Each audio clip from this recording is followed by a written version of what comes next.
Hey, what is up, guys? It's John here, and today we're going to be talking about the top 5 arena gods. And what I mean by that is the top god in their respective roles, such as hunter, mage, and assassin, etc. So that means that we have one from each class in this video. So these are my opinions purely, and I understand that arena doesn't have a ranked mode, so this is a little bit of a negligent video. Meaning it's kind of unnecessary, I guess you'd say, but I think it's still fun to see other people's opinions. I'd definitely like to see your guys' comments on, whether you agree, disagree, or who you think deserves the top for each of these. I mean, or even your personal favorites. I mean, it's totally acceptable. I'd love to see those in the comments. But yeah, so that's that. We can get straight into the video now.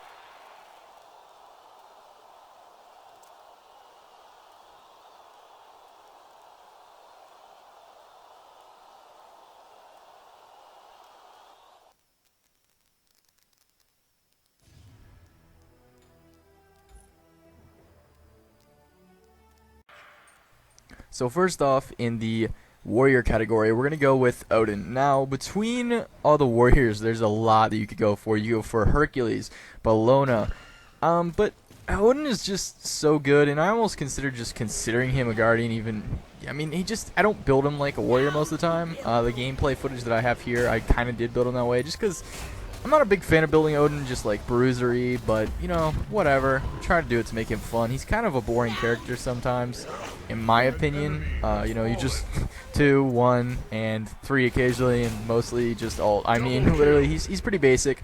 But the thing that makes Odin a lot better, in the reoccurring theme that you guys are going to notice throughout this video, is that the reason that these gods are selected over their counterparts that would be better in Conquest, like Hercules, is totally better than Odin in Conquest, in my opinion, is because Odin has a just completely different objective in the game, and he has a way stronger team fight. Heals are very strong right now. I mean, they're not very strong because a lot of the anti-heal items are good, but Odin's ult actually cancels out healing 100%, so it was very powerful, especially in this gameplay versus Hercules and Aphrodite. We had a strong engage, we had a good team without Push, and a lot of the characters on our team were just great. They synergized really well with Odin, and that's the thing that you're going to notice, is that you don't need a lot of things to really synergize with Odin. I mean, keeping enemies locked in just a little cage is good enough on its own. There's not really a lot of synergy that you need to go with that. I mean, because you can predict a lot of movements that they're going to make within the cage. I mean, it's literally a fucking cage. I mean, come on. It's not that hard. But yeah, Odin is just so powerful in his team fighting, and I think in Arena that's something that's more valuable than a one-on-one matchup. He even has good wave clear in the beginning if you'd like to shove after your buffs are being taken. I just think Odin's great, and his engage is very powerful, but I can't really say too much on Warrior's behalf because I'm not a huge Warrior fan myself. I do love Odin, but like I said, I do think he's a little boring, and I don't know, Warriors just aren't my thing. But yeah, Odin is going to be the #1 Warrior out of the top 5. Alright, so for the top 5, Guardian. I think this is a pretty expected one. I think a lot of people are going to be watching this and being like, well, this god's definitely going to be the top 5 guardian. Ares. Ares is really widely played across Arena. I've seen so many duplicates, so many mirrors, especially with Morgan being in the game now. Double Ares ult is just powerful. But Ares is great, but he's got a lot of counterplay to him, and that's why I think he's perfect in this game. But I do want to say that Ares, I had to choose in the Guardian role because he just fits into everything.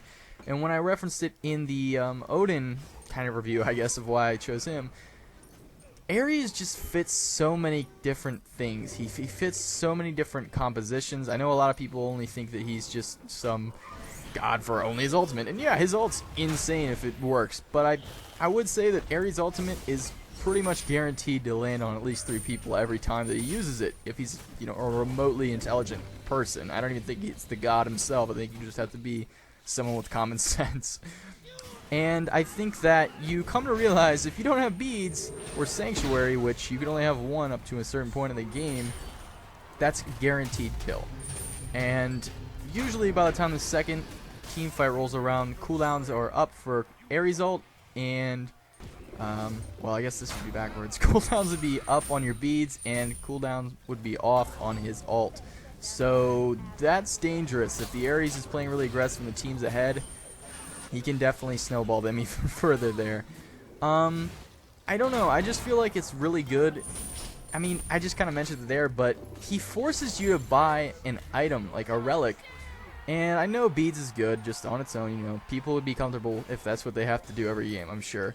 But I don't know. It's one of those things where it's like some gods I feel like should start with more than just beads, you know, or are better with that. And some people try to get away with that, and then they think that they can. In early game, they just get demolished and fall behind in arena. I think that's one thing where some tanks try to get greedy by pulling maybe a meditation or something like that as a starting relic because the Ares is on the enemy team. You can't do that. I feel like it's almost a must-have. And people really neglect Ares' utility as far as his aura. His aura item builds are so powerful, and his 2 is just so good. His 1 is highly neglected. It gives a great cripple, and it does so much damage. His Searing Flesh is probably his weakest ability, but whatever. It's good on top of everything. It adds more damage and DPS to his kit, and he's just a monster. Ares can do some insane damage mid and early game. Late game, he definitely falls off, but I'm telling you what, he can totally 1v1 you. He can even 1v3 in some situations if he tags you with his chain. A really good Ares that lands all 3 of their chains and then Searing Fleshes you could totally destroy you no matter pretty much who you're playing early game. And even late game, I've been able to 1v1 mages and even some hunters. So yeah, I picked Ares, and I think it was a pretty much given for Guardians. There are some arguments to be made, I'd say, for maybe Kumba Karma. Sobek's personally my favorite Guardian, and I would have chose him, but he just, I don't know, he's a niche pick. Like I said, a lot of these guys that I'm going to be putting on this list, they fit more into every team, you know. I think this is like, they're gods that you could pick with any comp, with any team. They're people that would fit into anything. And Ares totally does, you know. You've never like have a problem having an Ares on your team. And I guess you could say the same with Sobek, but sometimes once you're behind his Sobek, especially as a team, he becomes useless. He's only good if you're ahead. He's great for snowballing. And the same can be said for Ares, but I definitely think his defenses and auras bring more to the team than Sobek does, and especially Ares Ultimate. So he's going to be my top 5 Guardian. And last but not least, our top 5 Hunter, and this was one that I was down to the wire with choosing between Artemis, Hao Yi, and Cupid. Now, Hao Yi is really amazing. His ultimate's great. He has a pretty, I mean, it's a pretty good escape, relatively speaking. Artemis has no escape, but she offers so much more crowd control to the team. And Cupid offers healing, buffs with his 3, and stun, and a mez. Now, before I say the final answer here, because I don't think people are going to expect this, it's Cupid. Now, hear me out on this. I think a lot of people are going to fucking leave right now because either they love Artemis or Hao Yi. They're so much more acceptable compared to Cupid. Now, in this gameplays, I'm fucking terrible at Hunter, okay? So I'm just warning you. These scores, just ignore them. I know you're going to look at them as soon as you hear me say that, but still, ignore them and just watch the gameplay, okay? Because I feel like I brought some utility to the team. So, the reason I picked Cupid, right? He has a heal. While it's pretty shitty, it's a heal. It's not that bad. He has a good stun, and he has a good escape. I think that Cupid's 3 is highly underrated. It gives movement speed and attack speed after you get off of it, and it gives movement speed while you're on it, like a Hebo mat. And his ultimate, even though it got changed from a stun to a mez and became significantly worse, is still a really good ability. You know, even for disengages. For disengages is where it shines especially, but it's incredibly good for engaging because it sets your team up to know this is where they're going to go to sleep at. This is where the mez is going to be active at, right here. He's going to stop here when the bolts explode. Cupid is so good for that. His ultimate is a lot better than Hao Yi's in that regard, and especially Artemis's. Artemis is only single target, however, it does do a great job at what it does. Now, it was hard for me because I felt like because of these utilities that Cupid has, he definitely has less damage, and it's noticeable. It's very noticeable. He has a much lower impact on the enemy team as far as who they're going to be like scared of, I guess. I definitely don't think that Cupid is going to be their main concern if somebody else is fed on their team or on your team.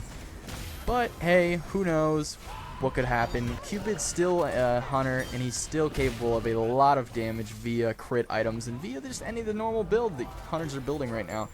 I just personally can't show that off because I'm terrible in hunters. I kind of just wanted to showcase his ultimate ability and maybe some of his healing and a little bit of his escapes, because I think that they're very valuable, and I think Cupid's definitely one of those neglected gods. And at the end of the day, I think really what matters is how the god affects their team as a whole. And as far as hunters are concerned, they're usually pretty selfish gods, and I think Cupid really does change that. He has a lot of supportive abilities, and that's why I chose him to be the #1 hunter for Arena. Alright guys, so for the top 5, Mage. This was also one that was super hard for me because personally Mage is my favorite role in the game, and honestly if it was up to me I'd probably choose someone kind of off the wall like Ra or Kulkan, and I think there's an argument to be made for them. They're definitely great and they have their own place in Arena, but I do have to say for Arena it was hard for me to even choose between these two guys because they are also two of my favorite mages, if not my two favorite, Poseidon and Zeus. Now I chose Poseidon. Obviously the gameplay could dictate you that. But the reason I did that, right, was because I found out that most of what Poseidon and Zeus share is the fact that they have incredibly good ultimate abilities, great wave clear, but the thing that separates them, right, the thing that really makes a difference between the two is Poseidon has so much more mobility. It's almost laughable as to why you would pick Zeus over Poseidon, because I don't really see why you would. And you know, the more I think about it, there may be a small niche for a Zeus in a comp, but I feel like Poseidon's capable of a lot more damage. Poseidon brings way more crowd control. I mean, most of the crowd control that Zeus even gets is offered through Gem of Isolation, and it's not even in an impressive amount. It literally isn't. You'd actually be better off just buying that item on Poseidon, and in which case you don't even need it. It's not even a necessary item on him. So I had to just go with Poseidon here. I think he's a great pick. He has so many different types of builds. Obviously you could play him attack speed and pure power or a hybrid, or you could do the same thing with Zeus though. So a lot of my, internal thinking was just an argument between the two, but I just came down to the conclusion that Poseidon was better overall. I think Poseidon's just a better god, especially in this mode, and that's definitely up to interpretation. I think in Conquest, Zeus's ultimate is a little bit bigger and is more consistent as far as damage, but in other modes such as Conquest, I think Poseidon would win out. But this is Arena and the top 5 Arena gods. I know I keep referencing Conquest, but I kind of just do it for a reference point for you guys to maybe understand that this isn't like, well, Poseidon's the best mage in the game. No, he's not. But I do think he's the best mage in Arena. Now, I think there's an argument to be made also for other mages like Outpush or even Isis. Isis is an incredibly good mage, and she's definitely underrated. Outpush is not underrated. I think he's overrated, but I hate playing against him. Please don't play him anymore. But yeah, guys, we're going to go with Poseidon as the top 5 mage. Okay, so next up on our list we have Assassins. So for Assassins, this one was very hard for me because I do like Assassins, and I'd like Fenrir to be here, but these are going to be the top 5 performers as far as what they're capable of and how good they are, in addition to the team and how much they bring to the table. And Fenrir is great, right? But he's not that great for Arena. He's just not that good. So it came down between Thanatos and Thor, and Thanatos himself, again, like Fenrir, is not a team player. He really isn't. I mean, he's all about himself. So I chose Thor. Now there's a lot of arguments to be made for Hunbats. He has an insanely strong team fight ultimate, but Thor also has a great ultimate for catching mages or just going straight to the back lines. Thor, I chose him as the best because he has incredibly good escape. He has great CC. I was gonna say good, then makes it great. Whatever, great. Great CC, and he's just, his DPS is so nasty. If you start with something so weird as Bluestone Pendant on him, it's disgusting the amount of damage that this guy can do by just mid game. I mean, you pick up Jotun's Wrath on him, and he's just a monster. You know, he literally will kill you in just about one cycle of his one. I mean, it's crazy. So I think that's what makes Thor great, but I think the thing that makes him better besides his kill potential, because obviously Thanatos and even Fenrir, you know, they all have good kill potential. They are assassins. That's what they're for. Thor just brings more with his Tectonic Rift and his ultimate. If he didn't have as good of CC as he does, or even if he didn't have as much mobility, because he has insane mobility as it is. If you're in a sticky situation where you ult into his position and you thought it was clear and it turns out not to be, you can just one out of there, and usually you'll be fine.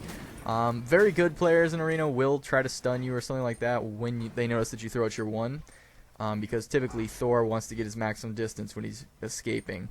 But anyhow, Thor is just such a good pick in my opinion, and I think as far as Arena is concerned, he's definitely up there with the Assassins. I think there is an argument to be made for Hunbats, though. I will not say that he's, you know, out of the running for the best assassin, or even Susano. I think he's definitely capable of taking the spot.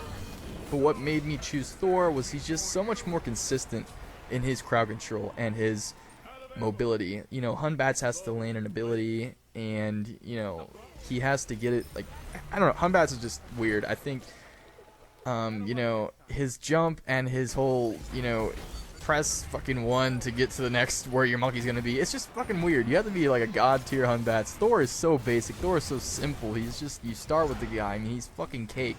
Just play him in Arena, try him out. I guarantee that you're gonna love him. He's a lot of fun to play, and I definitely think he's up there, if not the best. He is one of the best. Personally, obviously, I've considered him the best, but this is definitely one of those ones in the comments where I think there is going to be maybe a little feud going on. I have no idea. But yeah, it's going to be the top 5 pick for Assassin. Alright, so remember guys, these were all just my opinions purely, and I appreciate you for watching the video. Please like and subscribe if you could. I'd really appreciate it. I'm going to try to grow this channel out to be as big as I can. You know, as far as gaming footage and everything, I'd like to continue with Smite if, you know, we can get a little community going here. Maybe I could bring some commentaries if you guys would appreciate that, or maybe some more God Guides. I really like doing tips and tricks videos. I think they're very useful for newer players, and I'm, you know, not really a newer player. I've played Smite since beta, but I haven't been serious about the game until about this season. Not like season 4, but beginning of season 3, I got a little bit into it, and then I fall off a little bit. But I'm still relatively, you know, into it, and I do love the game for what it is currently, and I think it's going to keep growing and become even a bigger community, and I'd like to help grow that with you guys. But I'm not, you know, against recording other games for you guys, so if you have any requests, please let me know. I'd love to do them. Lately I've been into the card game Shadowverse. You know, I know a lot of you guys may never have heard of it, but if you'd like to see some other games, let me know what you'd like to see in the comments below. Thank you for watching the video, and have a nice day.